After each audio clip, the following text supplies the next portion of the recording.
안녕하세요. 천안시 태조산 청소년 수련관의 조순덕입니다. 오늘은 유관순과 역사탐방 온라인 천안의 역사 세 번째 이야기, 오늘 이동용 선생님에 대해서 이야기를 나눌 건데요.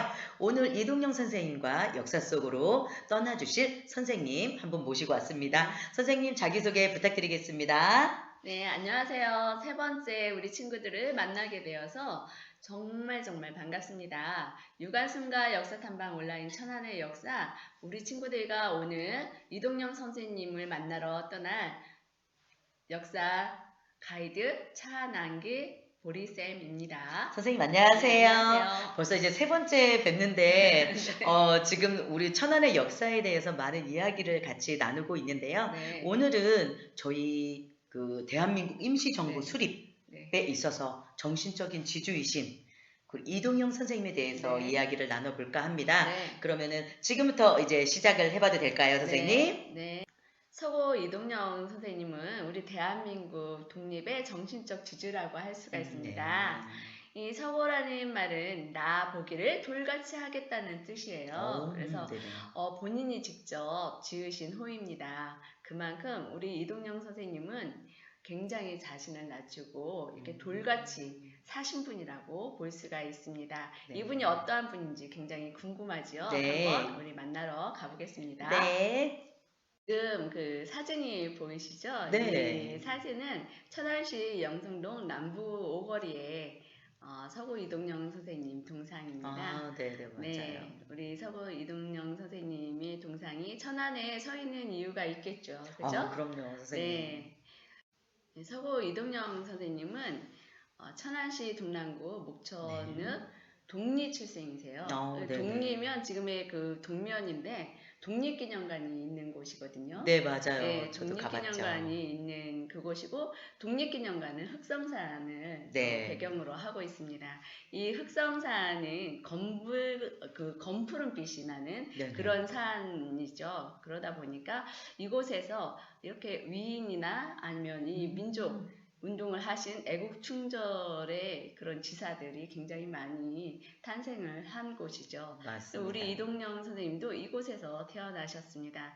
그래서 1869년 2월 17일에 네. 우리 의성군과 영해군 군수를 지내신 이병옥님의 이남중의 맏아들로 태어났어요. 그리고 10살 때까지 이 천안에 사시다가 아버지의 권유로 그 문이면에 사시는 충북 문이면에 네네, 사시는 알죠. 할아버지 댁에 가서 한화 공부를 하게 됩니다. 이 할아버지께서 굉장히 학식이 높으셨다고 해요. 아버지가 권유함으로 인해서 할아버지 댁에 가서 이 공부를 다시. 계속 할 수 있게 합니다. 그래서 우리 이동영 선생님이 이곳에서 태어나서 자라면서 5살 때 이제 서당을 다녀요. 서당을 네네네. 다니면서 서당에서 공부를 하고 천자문을 떼고 하는데 우리 그 훈장 선생님께서 이동영 선생님의 총명함을 보고 더 이상 가르칠 것이 없는 아이다. 그래서 이 아이는 앞으로 큰 인물이 될 것이다 라고 그때부터. 이야기를 했다고 그래요. 그리고 우리 그 속담에 그런 말이 있죠. 대성 부른 나무는 무엇부터 한다? 떡잎부터? 네, 그렇죠. 아. 떡잎부터 알아본다라는 말이 있잖아요. 네네. 그러니까 그 속담이 가장 잘 맞는 분이 아니었나 그런 생각을 하게 됩니다. 그래서 우리 이동영 선생님은 그 굉장히 너그럽고 화를 잘 내지 않으셨던 분이라고 해요. 네, 그래서 어떤 문제가 생기면 이 대화로 풀려고 하고 화합하려고 하고 이런 노력들을 굉장히 많이 하셨다고 합니다. 이동영 선생님이 청년회 때는 이 유교적인 지배 체제에 대한 불만이 굉장히 컸던 그런 시대예요. 그래서 신분 체제라든가 아니면 이 왕권을 강화하는 이런 어떤 체제들 이런 것들이 사실은 왕권이 다 무너졌잖아요. 그렇죠. 예, 무너진 상태고 어떤 유교 외에도 많은 그 학문이 있다라는 것을 알게 되고 새로운 문물을 받아들이고자 하는 그런 욕구들도 강했죠. 그리고 서구 세력의 무력적인 위협들이 굉장히 강해졌고요. 서구 열강의 이권들이 우리나라에서 이루어지고 있었고 또 일본의 개화 압박이 계속적으로 있었던 일어나죠. 상황이었어요. 그리고 네. 또 종교나 어떤 사상적인 어떤 침투에 대한 갈등 위기의식이 굉장히 강했던 그런 불안한 혼란의 시대다라고 볼 수가 있죠. 그러다 보니까 이 나라에 대한 구국 운동들이 많이 일어나고 애국개몽들이 일어나면서 개화를 해야 한다라는 그 의지들이 강한 그런 신지식인들이 많이 있었습니다. 유학을 다녀온 서재필 박사는 고종 황제에게 이 독립문 건설을 제의를 하게 됩니다. 그러면서 우리나라의 독립이 굉장히 중요하다고 본 것이죠. 네네. 그래서 바로 서야 되고 나라가 강해야 되고 우리 스스로 일어나야 된다. 라는 그 의지를 담은 뜻에서 독립문을 건설하고 우리가 우리 자주적인 모습을 보여야 한다라는 생각을 했기 때문이죠. 그래서 이 독립문을 세우게 됩니다. 그래서 이 독립문은 사신을 맡던 영문을 헐고 건립을 했습니다. 그래서 1897년에 완공이 됐죠. 그리고 그 옆에 보시면 독립관이 있죠. 예, 이 독립관은 독립협회가 있던 자리예요. 독립협회. 네. 이 독립협회도 1896년에 서재필이 설립한 그러한 그 협회가 되겠습니다. 그런데 이곳에 이동영 선생님이 가입을 하게 되죠. 간사원으로 선출이 되고 독립활동을 하게 되는 계기가 되었습니다. 독립협회에서 했던 많은 일들이 있는데 그 중에서 이 만민공동회가 있습니다. 네, 많이 들어봤어요, 네, 선생님. 그죠? 네, 만민공동회는 이 연설이나 강연, 정부에 대한 일반적인 시민들의 여론을 모아서 공개적으로 채택하는 모임이었는데요. 그러니까 어떤 시민단체나 아니면 관료들이 함께 모여서 또는 시민이 함께 모여서 어떤 것들을 시국을 토론하고 이러한 것들을 또 공지를 모아서 채택하는 그런 모임이라고 보시면 돼요. 그래서 이동영 선생님은 이 만민공동회를 활용해서 나라의 어떤 잘못된 정치 같은 것들을 꼬집고 임금님에게 상소문을 올리는 등의 여러 가지 활동을 했습니다. 만민운동의 운영위원으로 활동하고 구국운동을 하다가 이승만과 이준과 함께 투옥이 되거든요. 그런데 이 투옥이 되면서 그 민족 독립운동자들을 만나게 됩니다. 그 안에서요? 옥중에서 만나게 돼요. 서재필 박사나 이상제, 이승만, 신승우 이런 분들이 옥에 다 투옥이 됐죠. 그러면서 이 안에서 많은 그 토론들을 합니다. 또 토론들을 하고 또 본인들이 서양에서 보고 느끼고 했던 것들을 또 나누게 되고 지식을 또 나누게 되고 그러다 보니까 이 이동영 선생님이 그 안에서 서양 지식에 대한 호기심 이런 것들을 갖게 되고 기독교 정신을 배우게 되죠. 예, 그러면서 김구 선생님을 또 만나게 되고 함께 기독교인이 되죠. 이종일 선생님은 개화사상가이면서 언론인이자 한글학자입니다. 네네. 30살의 서구가 가장 그 존경한 인물 중에 한 분이라고 볼 수가 있어요. 이분이 민족대표 30자민 중에 1인이기도 하죠. 그리고 이동영 선생님과 계속적으로 그 독립운동을 하는 데 있어서 함께하는 동지이기도 합니다. 그리고 이 옥파 이종일 선생님이 제국신문에 창간을 했어요. 네, 제국신문에 창간을 했는데 이 이동영 선생님이 이종일을 만나기 위해서 계속적으로 이 제국신문사를 출입을 하셨죠. 네, 그러면서 이종일의 그 권유로 논설위원이 되고 무명으로 사설을 실기도 하고 또 특종 기사를 씀으로써 국민 계몽 사상에 앞장서기도 했다고 그래요. 우리 이동영 선생님께서. 네, 근데 이 제국신문은 1898년 8월에 창간됐는데 순수 한글 신문입니다. 그리고 이 이동영 선생님은 그 옥중에서 그 기독교에 대한 네. 관심을 많이 가졌다 그랬잖아요. 네네. 그러면서 그 교회에 이제 나가게 되죠. 예, 음. 교회에 나가면서 우리 전덕기 목사님을 만나게 오. 되고 그 상동교회 목사님이셨죠. 우리 전덕기 목사님은. 그런데 이제 그 전도사님일 때부터 이 만남이 있었습니다. 아. 그리고 이 상동교회는 그냥 양반 출신이나 아니면 네네. 지식인들이 많이 모이는 교회였어요. 교회였어요? 예, 그러다 보니까 이곳에 안창호 선생님이라던가 아니면 이혜영 선생님 오. 또 예, 알만한 분은 다 이 상동교회를 다녔다고 그래요? 보시면 돼요. 네, 이준 연세도 마찬가지고요. 오. 예, 그래서 이 상동교회에서 많은 그 단체들이 나오죠. 단체도 나오고 또 많은 인물들이 이 안에서 얽히고 설키게 그렇죠, 됩니다. 그렇죠. 예, 그래서 이 상동교회에 그 에베 그 청년회가 있어요. 발음도 어려워요. 에베. 그러니까요. 네, 에베 청년회가 있는데 이 에베 청년회는 한국 최초의 개신교 청년 단체였는데 네네. 이것이 그 상동 청년학원의 어떤 그 모티브가 되고 좀 더 조직화해서 만들어진 것이 상동 청년학원이 되겠습니다. 이 상동 청년학원은 상동교회의 목사님이었던 전덕기 전덕기 목사하고 우리 이동영 선생님과 많은 그 뜻을 가진 분들이 네네. 세운 학교인데요. 중등과정의 학교라고 보시면 되겠습니다. 네, 그래서 처음에는 우리가 이제 이런 중등과정의 학교를 세웠지만 많은 그 사람들의 어떤 그 애국지사들의 운집을 하고 이곳에서요? 네, 그렇죠. 이곳에서 모임을 갖게 되고 그리고 또 뭐 청년들이 이곳에 동참하게 되고 종교를 떠나서 불교건, 천도교건 그쵸. 예, 뜻을 같이 하는 분들이 계속적으로 모이게 돼요. 이 상동 청년 학원으로. 그래서 저녁에는 그런 그 민족에 관한 이야기, 애국에 관한 이야기를 나누고 또 도모하고 이러한 기간이 되었죠. 그러다 보니까 이 안에서 감시도 이제 또 심해지고 엄청 많이 했겠죠. 했겠죠. 네네. 그래서 김구 선생님을 만난 것도 이 상동 청년학원에서 만나게 되죠. 그러세요? 네네. 그래서 사실은 우리 김구 선생님이 처음에 네.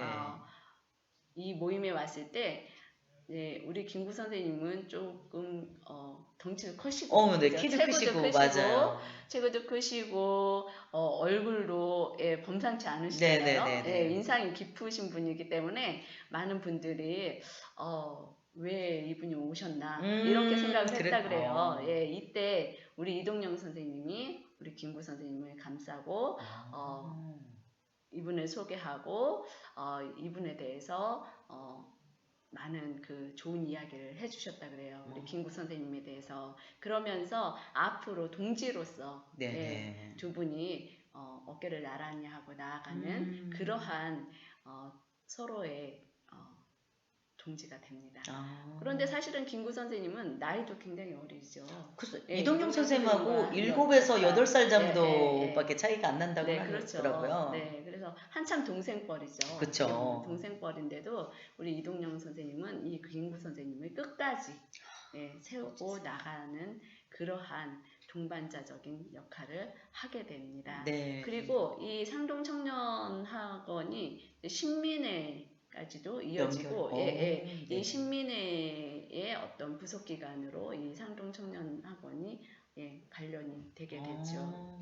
이동영 선생님이 상동 청년학원에서 활동을 하고 네네. 많은 그 애국지사들과 여러 가지 그 독립운동을 계획하고 실천하고 있을 때 네네. 을사늑약의 체결이 돼요. 네, 우리가 지난 시간에 배웠었죠. 네네. 을사늑약 네네. 이야기를 했었는데 이 을사늑약이 체결되었는데 이것을 무효화해야 한다라는 그 상소를 올리게 됐는데 맞아요. 그냥 상소가 아니었어요. 어떤? 네, 도끼 상소였어요. 도끼요? 네네. 지부 상소라고도 하는데 네네.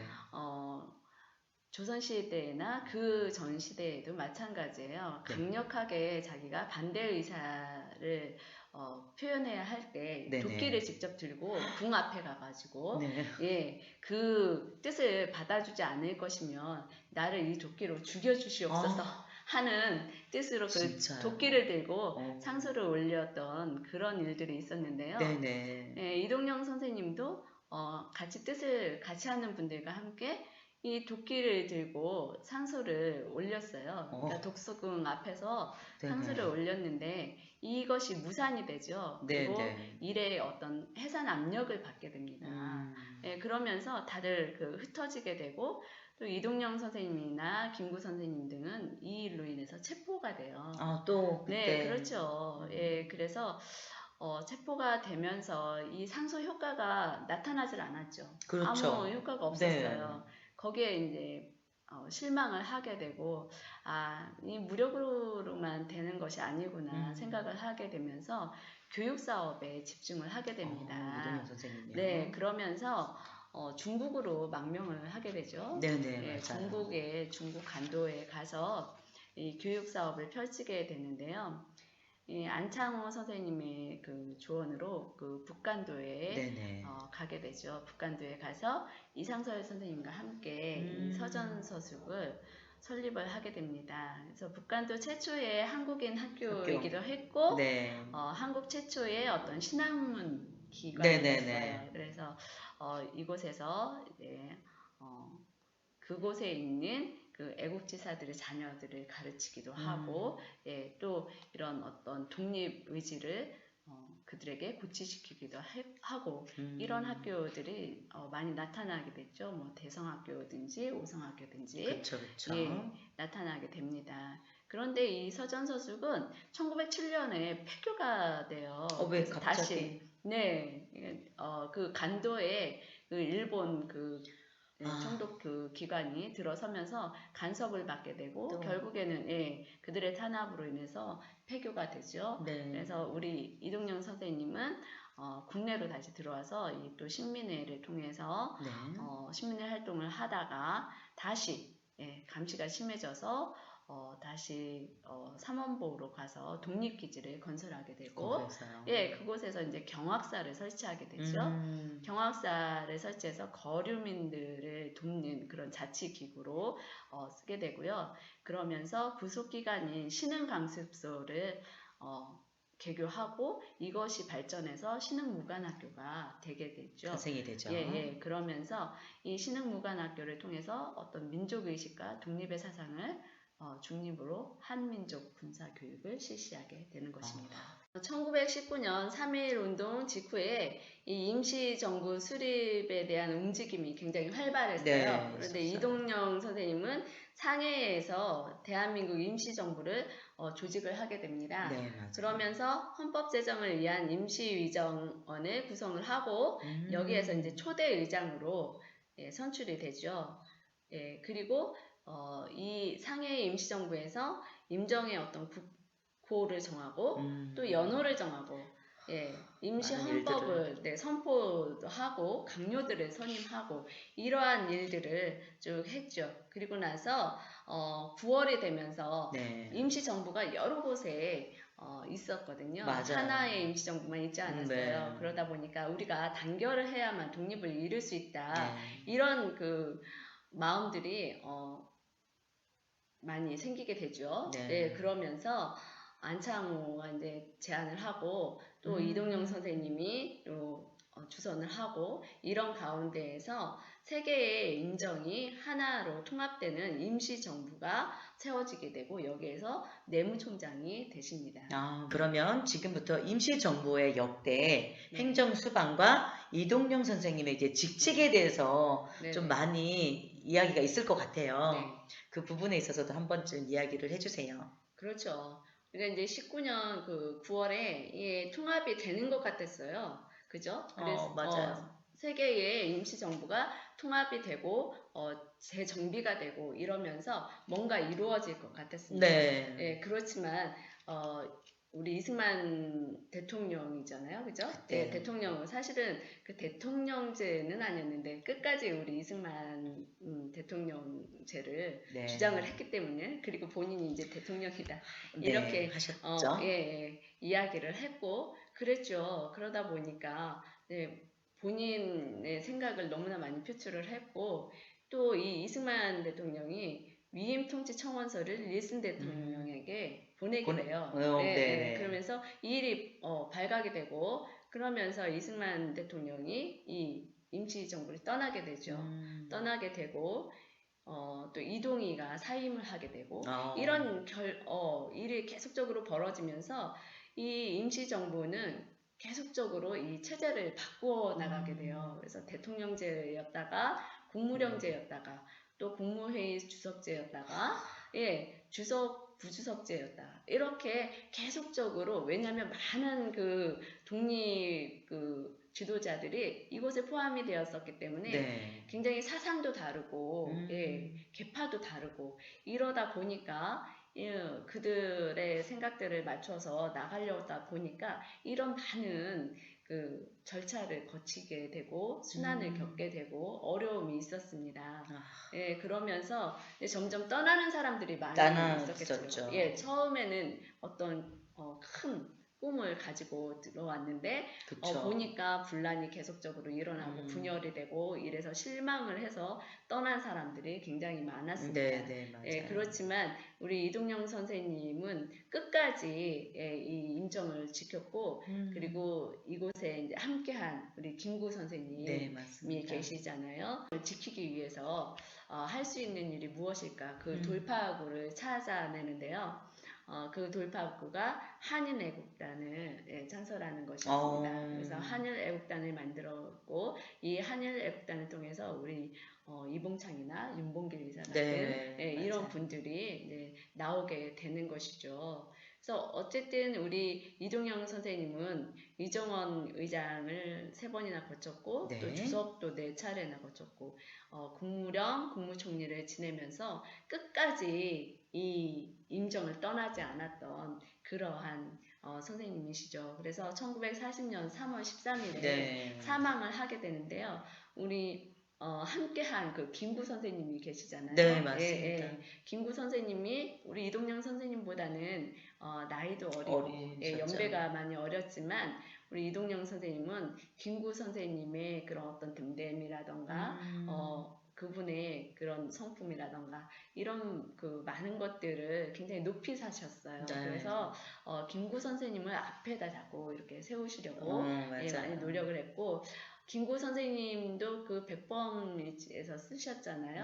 가장 존경하는 사람이 이동영 선생이다 라고 다루고 있죠. 그래서 우리 이동영 선생님은 앞에서 서기보다는 뒤에서 전략가로 전략가로 독립운동을 지지하고 독립운동가들을 키워내고 또 그 독립운동의 어떤 여러 가지 그 전략을 짜서 그들이 앞에서 그런 어떤 행동을 할 수 있게 했던 그런 인물이라고 볼 수 있는데요.